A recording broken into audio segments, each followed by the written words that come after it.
previous conversations that we've had, you have partnered up with Kelly Boyd of InvestWise Financial to host seminars and webinars. I'd like to hear a little bit about how that relationship between an attorney and advisor helps make for better webinars. I like the idea of, you each have buy-in. So both you and the advisor share in the expense of bringing people to your platform to be able to learn and to educate. And the thing is, it's also not a big commercial.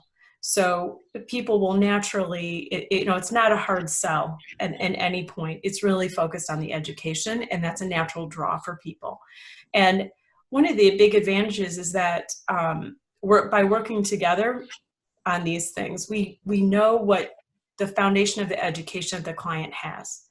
And so whether Kelly's doing a seminar on Social Security or on retirement planning, I know she's done a couple on the Secure Act, having us together in being able to play off of each other, I think makes it a little more interesting, frankly, to the audience.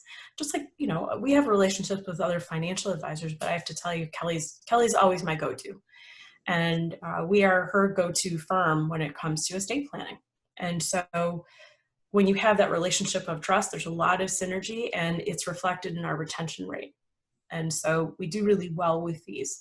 I consider a 50% retention rate consistently, to me, that's knocking it out of the park.